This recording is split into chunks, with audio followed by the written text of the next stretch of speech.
ప్రవచనాలు చెబుతున్న హోంమంత్రి అనిత నిర్వాకం గురించి టీడీపీ గెజిట్ పేపర్ ఛానల్లో కనిపిస్తున్నాయని విశాఖపట్నం జిల్లా వైఎస్ఆర్సీపీ అధ్యక్షులు గుడివాడ అమర్నాథ్ అన్నారు.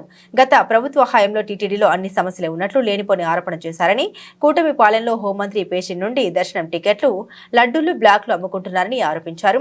హిందూ సాంప్రదాయాల గురించి, సనాతన ధర్మం గురించి, తిరుపతి లడ్డుల గురించి మాట్లాడిన పెద్దలు ఇప్పుడు ఏమంటారని ప్రశ్నించారు. పేకాట క్లబ్లు నడుపుతూ ప్రజలు, వ్యాపారుల దగ్గర నుండి ఎమ్మెల్యేలు, మంత్రులు నెలవారీ వసూలు చేస్తున్నారని ఆరోపించారు. రాష్ట్రంలో ఎక్కడికి వెళ్ళినా సరే జగన్మోహన్ రెడ్డి గారిని ఏకవచనంతో మాట్లాడుతూ, వైఎస్ఆర్ కాంగ్రెస్ పార్టీ నాయకుల్ని నోటుకొచ్చినట్టు మాట్లాడుతూ ప్రవచనాలు చెప్తున్నటువంటి హోంమంత్రి గారి నిర్వాహకం గురించి, వారికి సంబంధించినటువంటి గెజిట్ పేపర్లో వచ్చినటువంటి ఆర్టికల్, వాళ్ళకి సంబంధించినటువంటి గెజిట్ ఛానల్ ఏబిఎన్లో కూడా పెద్ద ఎత్తున ఆర్టికల్స్ ఉదయం నుంచి చూపిస్తూ ఉన్నారు. మా హయాంలో టీటీడీ తిరుమల తిరుపతి దేవస్థానం ఏదో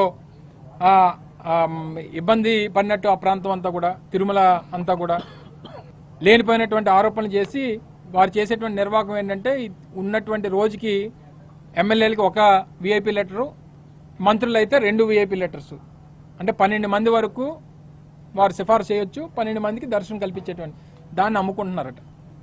హోంమంత్రి గారి పేషీ నుంచి, ఆ పేషీలో ఉన్నటువంటి ఒక ప్రైవేట్ ఎంప్లాయ్ జిఏడిలో వారి పిఏగా ఎన్రోల్ అయ్యి చివరికి తిరుపతి లెటర్లు అమ్ముకునేటువంటి పరిస్థితిలో ఈ రాష్ట్ర హోంమంత్రి పేషీ ఉందనంటే ఏం మాట్లాడాలి దీని గురించి? అంటే వారికి హిందూ సాంప్రదాయాల గురించి మొన్నటి వరకు మాట్లాడినటువంటి పెద్దలు, మొన్న తిరుపతి లడ్డూ గురించి చేసినటువంటి ఆరోపణలు, సనాతన ధర్మం గురించి మాట్లాడినటువంటి పెద్దలు ఏం స్పందిస్తారు దీని మీద? ఇది ఒకటే కాదు, తిరుపతి లెటర్లు ఒకటే కాదు, వారి నియోజకవర్గంలో ఈ రకంగానే పేకాట క్లబ్లు నడుపుతూ ఉన్నారు.